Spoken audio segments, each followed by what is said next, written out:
Hey everyone, and welcome back to Night Combos. Welcome back. Hubby's here. Yes, hubby's here with us.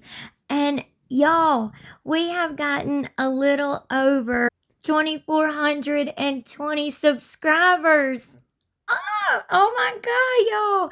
We are so excited about that. We can't believe it. We're truly so grateful and thankful from the bottom of our hearts, y'all. Truly, thank you so very much. So thankful. Yes, thank you. Thank you to everyone that's been with us from the very beginning all the way to now. Thank you so much to all of our new subscribers. We truly are so grateful for all of you so much. And we also got 2 new super thanks, and we truly appreciate that. Thank you so very much. We would say y'all's names, but we don't know if you want your name said, so we're very sorry for that. Hubby and I have been dealing with our allergies. So we'll go ahead and say right now, excuse us if we have to clear our throats. We've been having the sniffles. Hubby's eyes are red, bless his heart, and watering. Everything. But regardless, anyway, we're pushing through. We're gonna go through this video. This comes from someone that's been with us from the beginning that sent us this video by Alice Down the Rabbit Hole, and y'all can go and watch her video if you would like to, about dual sovereignty. If you want to, she explains, dual sovereignty, like in detail and everything. It's a good video. Y'all can go and watch that if y'all would like to. But we wanted to talk about that as well, and also show some clips, excuse me, and some pics and stuff, and go over that. So this might be a little bit of a long one, and we truly apologize if it is a bit of a long one.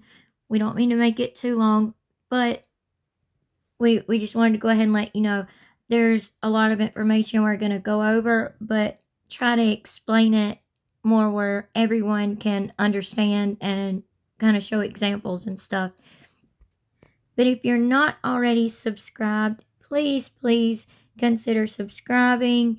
Hit the like button, share, hit the notification bell so that you don't miss any of our videos. Comment down below.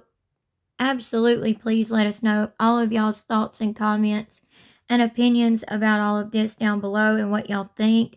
We'll be down in the comment section conversating with y'all as well, like always, as many of y'all as we possibly can. So just bear with us with that, because we do go to previous videos and conversate with people as well. So just bear with us, because we do try to conversate with all of you. But again, we truly appreciate all of our subscribers. We reached our goal of 2,400 by the end of the month, and beyond that. So hopefully we'll reach 2,450 soon. Like, that would be amazing, truly amazing. But we hope y'all enjoy this video. So let's get into it. Y'all, I'm sorry. We are just so super excited. We can't believe the subscribers grew like that. We truly greatly appreciate all of you. Sorry to say that again.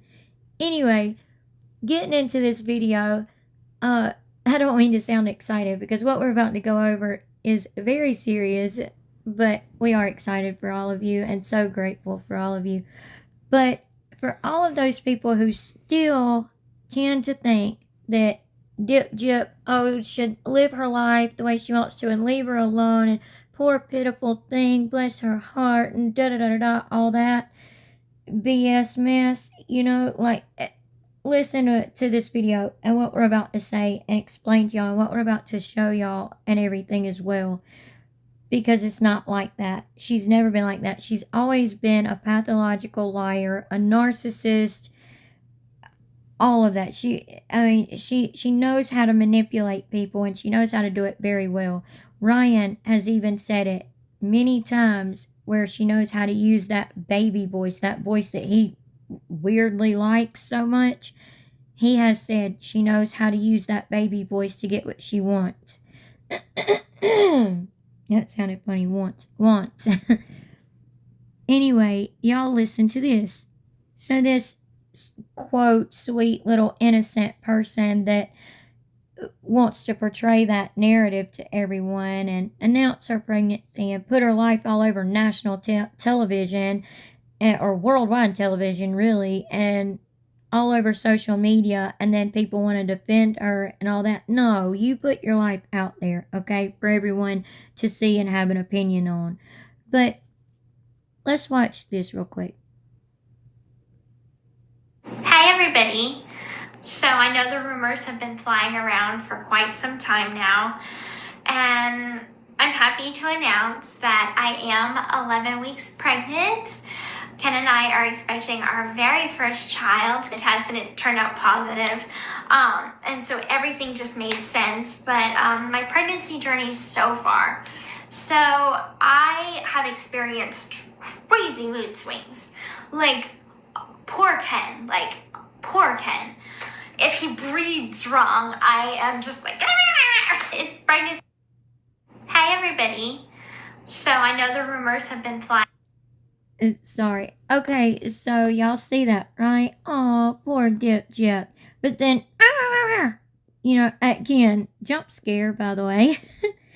But she's like that at Ken, having freakouts on Ken. We seen on the documentary her having freakouts on Ryan about her parole officer contacting her over the post that she made saying she felt like she took more than one life that night, talking about Nick's life, which she did.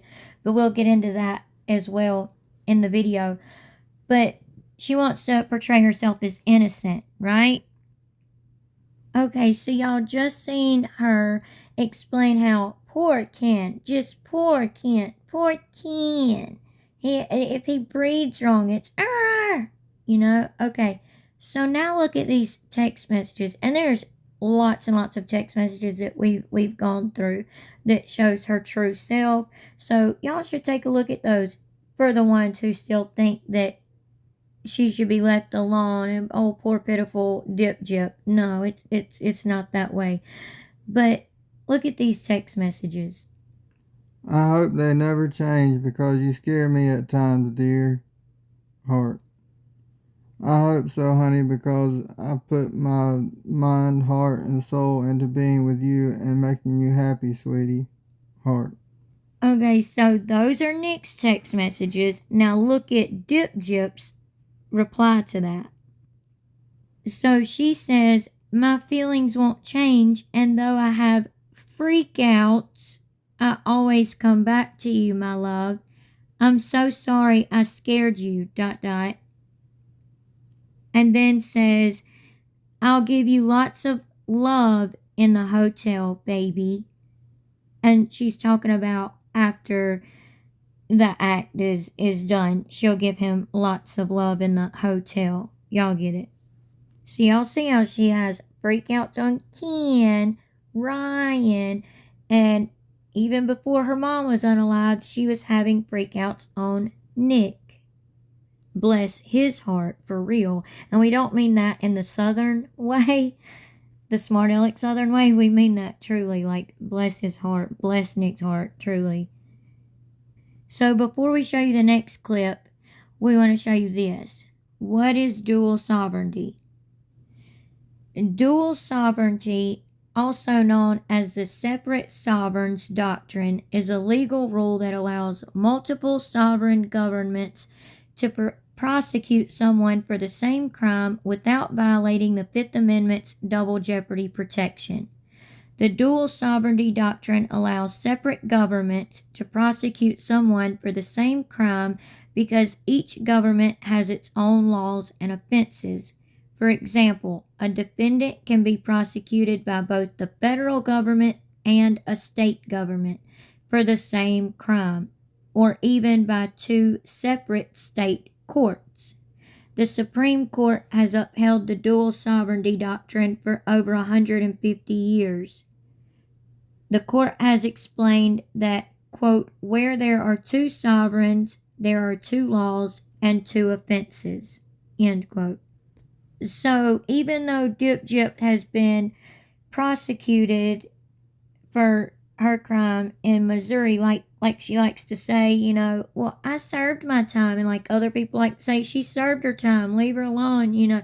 Well, really, she didn't get like prosecuted and have to go through a whole trial like Nick did. She just took a sweet little plea deal, is what she did.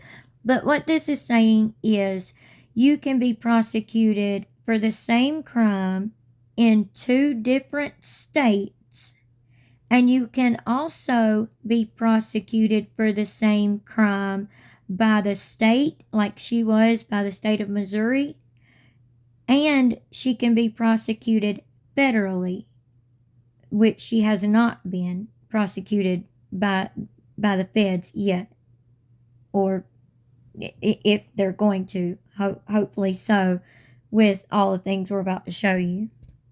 So sliding over here to TikTok, y'all watch this little clip. I would be curious if anybody Gypsy has talked to feels they're getting the full story. This is actually kind of the first time I've been honest. Besides being honest, you know, with my attorneys. Even that, I haven't been completely honest with them, so. Gypsy Rose Blanchard sat down for a prison interview for a documentary that aired in 2017. Right out of the gate, Gypsy admits that she has not been fully honest even with her attorneys. Which is wild to admit, to be honest. Like, why even say that? So odd. But it just confirms that you cannot trust anything Gypsy has to say. And even if she were telling the truth about something, how can you even believe her with all the lies that have been told? Gypsy, in my opinion, has ruined her credibility with the majority of the public.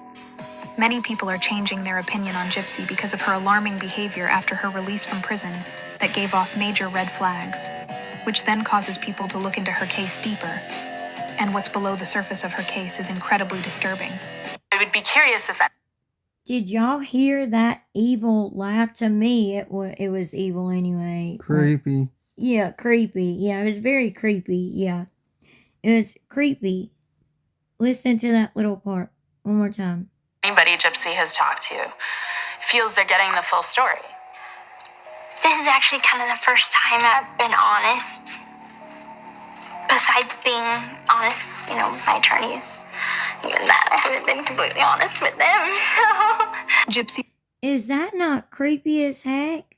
Y'all let us know what y'all think down below. So after that, the first thing we were wondering was, what exactly could she be charged with, you know, under dual sovereignty, okay? So we looked up about the tool, the jabber that was used, okay? And look, it says, yes, under the dual sovereignty doctrine, someone can be charged with fraud. But sorry, y'all. This is not about the tool. I'm going to get to that in a second. This is about the fraud. I apologize. This one's about the fraud that was committed. And a lot of it was committed. We all know that she was a part of the cons of going to Disney World, getting people to donate money to them, everything in Louisiana and Missouri, okay? And keep that in mind. So yes, under the dual sovereignty doctrine, someone can be charged with fraud by both the state and federal government for the same fraudulent act, as long as the charges violate different laws from each jurisdiction, meaning they are considered separate offenses even if the underlying conduct is the same, essentially allowing for 2 separate prosecutions for the same fraudulent activity. So the state and the feds, the federal law, the federal government could come after her for all of the fraud that was committed, which in my opinion, I think they should. She should absolutely have to pay back every penny to Disney World for those trips and Make-A-Wish Foundation, all of that. Yes, absolutely. I truly believe that. Then it says key points about dual sovereignty, separate sovereignties. The principle allows different governmental entities like the federal government and a state government to be considered separate, quote, sovereigns, with the power to prosecute crimes that violate their own laws, even if the crimes are based on the same conduct. Double jeopardy exception. This doctrine is an exception to the double jeopardy clause in the Constitution, which generally prohibits being tried twice for the same offense. Okay, so y'all hear that the dual sovereignty doctrine is an exception to the double jeopardy law. Double jeopardy keeps someone from being tried for the same offense, and like by the same state, or by the same, or by even the federal government. The federal government can't come after you for the same thing twice, just like the state can't come after you for the same thing twice. But the federal government and state government being two different things, they can both come after you for the same crime or charge or whatever. So jumping back over here to TikTok, and by the way, the first clip we showed you was from True Crime Clips on TikTok. Now, hearing about the fraud and dual sovereignty, y'all watch this. Because she literally, in my opinion, she literally tells all on herself during Nick's trial. And this is by Gypsy the Lizard on TikTok, is the one that posted this. Was there a time between when you first were put in a wheelchair in June of 2015 that you figured out that you really didn't need to be in a wheelchair? Yes. When was that? I always knew that I didn't need the wheelchair. And how did you know that? Because I could walk. Did you and your mother obtain any kind of advantage by you being in a wheelchair? Y'all listen to this right here. Yes, sir. What kind of advantage did you obtain? Financial, attention, charity. Financially mean money. Yes, sir. Did you obtain money as a result of you being in a wheelchair? Yes, sir. Why you obtained an advantage for being in a wheelchair? You said people gave you money. And I think my next question was, why did they give you money? Because they felt sorry for me. They believed the lie. They believed the fraud. So they believed the lie, they believed the fraud, and she knew about all of it. And you heard the attorney, Nick's attorney, say, did they give you money? Did you receive money? Did you receive charity? And she said yes. So she could be charged with that by the federal government. She could also be charged with that by the state, because she was not charged with that by the state, and definitely not by the state of Louisiana. So then we were kind of wondering about seeing, Nick's trial and all that, and how he got an unfair trial and an unfair sentence, in our opinions. We have to say that, But we were wondering, okay, could Gyp be charged for using Nick, or quote hiring him to do the crime that they committed? And stick with us here, okay? Because we're gonna get to Nick even more in just a second. But just strictly speaking about quote hiring him to do this, could she be charged with that? Because the federal government could technically say her sending him money to come to Missouri from Wisconsin, where he lived, to commit this act for her, supposedly. I mean, we have our own opinions about that. I know all of us do, with her being involved and all of that, but as well, and it not being just him, or some people believe it was just him, and that, there was other people involved, all that. We're setting that all aside. But simply just, hiring him, they could say, well, she did, quote, hire him, because she did send him money, and, to pay, and all of that, to pay for a hotel room, to come down there to commit this act, and pay for food, transportation, the bus ticket, all of that. She did all of that. So he looked that up. And again, stick with us, because we're going to get to Nick in just a second, even more, and his condition. But it says, yes, someone can be charged under the dual sovereignty doctrine for schmurder for hire, meaning they can be prosecuted by both state and federal authorities for the same crime if their actions violated laws in both jurisdictions, as long as the crime crosses state lines or involves interstate commerce in some way. And then it says explanation, dual sovereignty principle. The legal principle states that different levels of government, like state and federal, are considered separate, quote, sovereigns, and can each prosecute someone for the same crime if it violates law in both jurisdictions. Schmurder for hire and interstate commerce. Most schmurder for hire cases involve some form of interstate travel or communication. Listen to this. Like using a phone across state lines, which she absolutely did. We showed y'all the text at the beginning. To arrange the unaliving, which allows federal authorities to prosecute under their own laws. Remember the text here?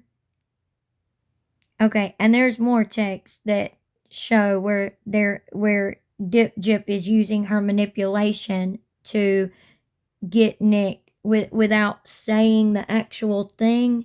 She's using her manipulation to say, "Are you ready? Are you ready to do it? That kind of thing in text message." So she absolutely used the internet and phone and other ways and the computer and everything to communicate with him for this crime. But then that article goes on to say, key points to remember, not double jeopardy. It's not double jeopardy. Even though the same crime is being prosecuted by different levels of government, it's not considered double jeopardy because each sovereign is considered separate. Case example. In Heath versus Alabama, the Supreme Court upheld a conviction in Alabama for a schmurder that had already been prosecuted in Georgia, highlighting the application of the dual sovereignty doctrine in schmurder cases. So they're using this as an example, but they used the dual sovereignty doctrine in this case to prosecute this person in Alabama and in Georgia. So that got us wondering about Nick himself, most all of us know. If you don't know, you can easily Google it, look it up, whatever, do your own research and everything and find out. But Nick having autism and being mentally disabled, we wondered about that. Because she could absolutely be charged by the state and by the federal government for the schmurder for hire or whatever that we were just talking about. She could also still be charged by the state and the federal government for this. Listen, under the dual sovereignty law, if someone uses a mentally disabled person to commit schmurder, they could potentially face separate prosecutions from both the state and federal government, even if the crime involves the same act, because each government is considered a separate sovereign. However you want to say that. Y'all, we're Southern, okay? Words come out differently. With the power to pursue charges based on their own laws, essentially allowing for, quote, double prosecution for the same crime, depending on the specific circumstances and jurisdiction involved. So, key points about dual sovereignty and this scenario are these that we're about to go over. So, the first one, separate prosecutions. The state and federal government could each bring charges against the individual who used the mentally disabled person, which would be Gypsy. She's the one that used the mentally disabled person, which was Nick, to commit schmurder, potentially leading to 2 separate trials and sentences. Different legal elements. Even though the underlying act is the same, the federal and state laws might have different elements that need to be proven, allowing each jurisdiction to pursue charges based on their own legal standards. Considerations for the mentally disabled individual. Depending on the severity of the mental disability, the individual used to commit the crime might not be held criminally responsible or could face lesser charges due to diminished capacity. So y'all heard that last part. The mentally disabled person could not be held criminally responsible or could face lesser charges due to diminished capacity. So like the federal government should absolutely be looking into this. Yeah, they absolutely should look into Gypsy for this, and they should absolutely be looking into Nick's case for sure, because it wasn't looked at like that when he had his trial. They did not really bring up his mental capacity or his, you know, his mentally disabled, you know, mindset or his IQ or, you know, any of that. They didn't look at him as a person and if he really understood what he done. Yes, he was very, very sorry for what he done. He's never denied that he's very sorry for what he done and felt bad for it immediately. So they definitely need to be looking into this, and he absolutely should be getting a lesser sentence, or something should be going on, or some type of help where he could live out in society and they could help him get a job or whatever, you know, where he gets therapy and, you know, they help him get a job and he just gets like therapy once a week and he's able to live in society or live at home but still participate in these certain programs, you know. But tell us what y'all think in the comments down below about all of this. So then we got to wondering, what about them mailing the jabber that was used to Wisconsin from Missouri? Okay, and we're fixing to go to a picture and an article after this. But we got to wondering about that. Could she be charged with that? Yes, someone could be charged under the dual sovereignty doctrine if they commit a schmurder in one state and mail the schmurder tool, I don't know if we can say the W word, but tool, to another state. They absolutely could be charged for that, as well as all these other things that we've done listed. So again, let us know y'all's comments and thoughts and opinions and everything down below. Then it says dual sovereignty. The doctrine allows for multiple prosecutions of the same crime when the crime violates the laws of more than one state. The doctrine recognizes that the state and the federal government are separate sovereigns, and therefore the defendant can be tried twice for the same crime in separate courts. And here's an example. In the case of United States versus Roberto, I don't even know how to say his middle name, Roman, the defendant was charged with schmurder by the state of Utah for unaliving a deputy sheriff. The state charges were acquitted. So when he was tried by the state, he was acquitted, meaning he got to walk free, right? But the federal government brought charges against the defendant because the crime violated federal law. And he was prosecuted and he was sentenced for that. Double jeopardy does not apply to dual sovereignty.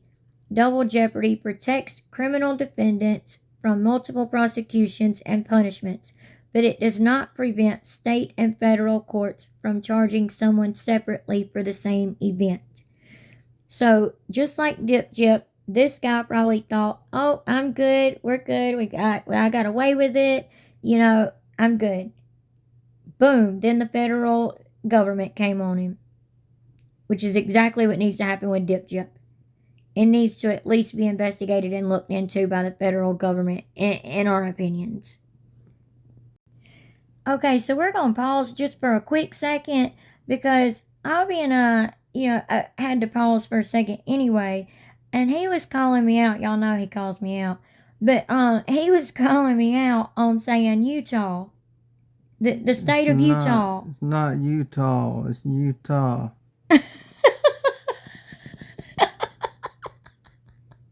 Utah. I'm sorry.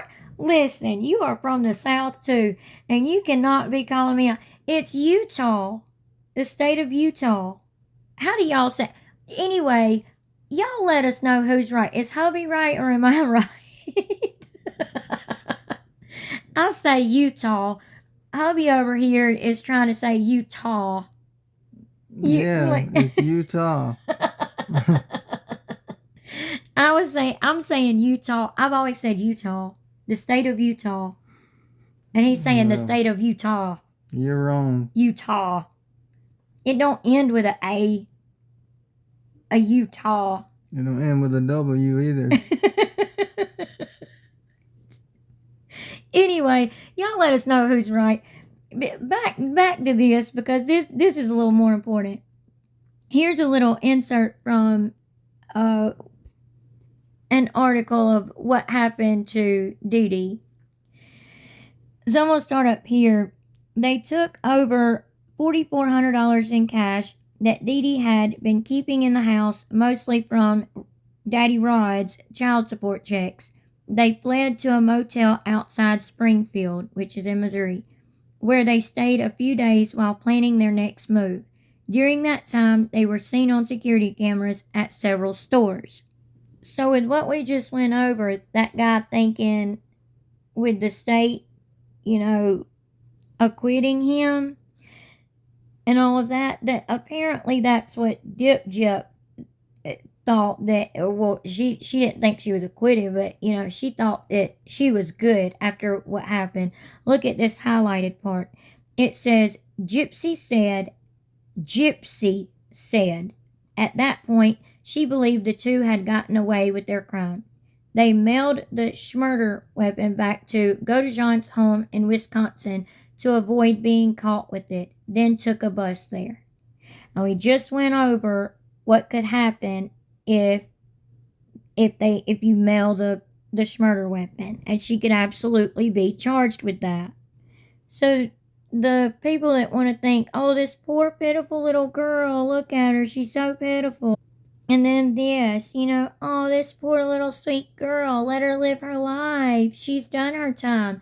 No, she has not done her time, okay? For those of you, the people that, I know we're not talking like our subscribers, our family here on YouTube and everything, but for those people that want to say, oh, she's done her time, leave her alone. No, she has not, okay?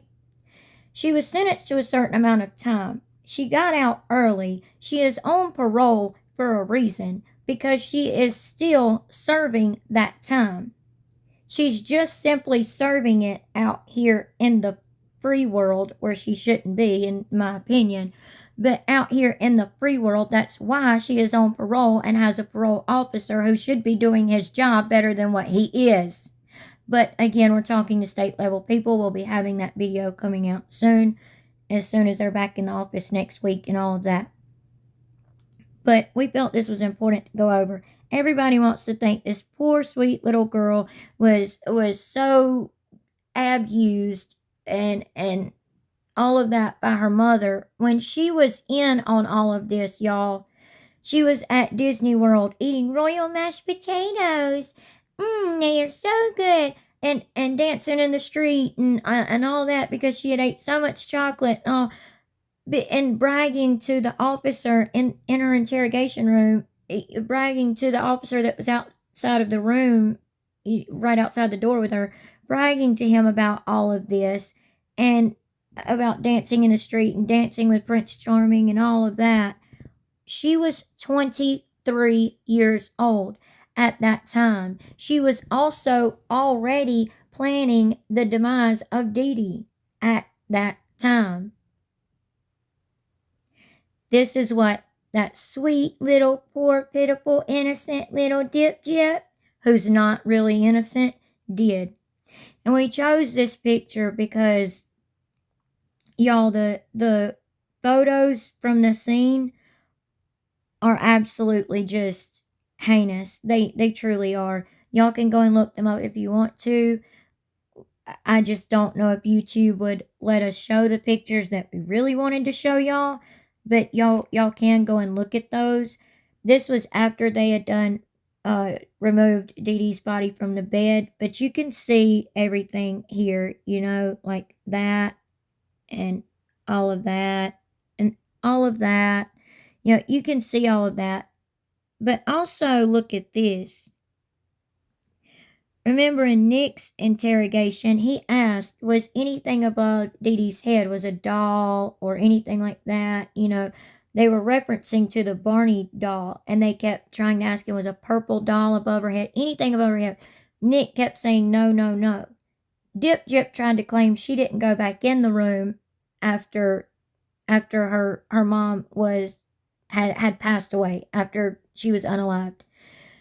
Okay, but yet there was baby powder sprinkled everywhere, all over the room, so thick it was white, on top of the wooden dressers and on top of this dark wood bed and the nightstand over here. I mean, it was just covered in white. But the Barney doll was at the top of Dee Dee's head. Like she would have had to take the Barney doll and kind of, you know, smush the legs of the Barney doll kind of under her head, under Dee Dee's forehead a little bit, because Dee Dee was laying on her stomach. Kind of do that a little bit for it to stand up at the top of Dee Dee's head. So this was after they had moved Dee Dee off of the bed, obviously, and set the Barney doll over here to the side. But that's what this poor, pitiful little Gyp did, right? She's not poor, pitiful. She's a manipulating, narcissistic liar. She is a dangerous person. That's the most dangerous kind of person, is to be a narcissistic liar, pathological liar. Okay, so y'all seen the text messages from Nick and from Gyp and all of that, and where Nick, you know, wanted to make sure that Gyp really did love him and care about him, and he believed that Gyp really loved him and cared about him and all that, when all she was doing was using him to do something for her. She was using Ryan to do something for her, to give her a place to live when she got out of prison. All she's been doing is using Kenny Boy to have a baby with. I mean, she was even trying with Ryan, then the next week, daggum, trying with Ken, hopping off one D and onto another D. I mean, that's just gross in my opinion. But regardless, y'all see what kind of person this is. We showed you what dual sovereignty is. What do y'all think? And also, you can reach out to the federal government and to the states and everything and ask them to, you know, look into this and charge her. And there can be petitions and things like that, you know, that can be made, which we're looking into. But in our opinions, the federal government does need to look into this. So y'all let us know what y'all think down below. We'll be conversating with all of you, like we said. We truly greatly appreciate y'all helping us reach our goal of 2,400 and over 2,400 subscribers, a little over 2,400 subscribers by the end of the month. We truly appreciate that. Hopefully we'll reach 2,450 soon. That would be amazing. We hope you all enjoyed this video, and we hope you all have a good night, and God bless. Have a good night. God bless. Oh, and one more thing. Just as a reminder, if you haven't already, please make sure you subscribe, like, share, hit the notification bell so that you don't miss any of our videos. Comment below what your opinions are. All of the things, we would greatly appreciate it. And have a good night, and God bless. Bye. Bye.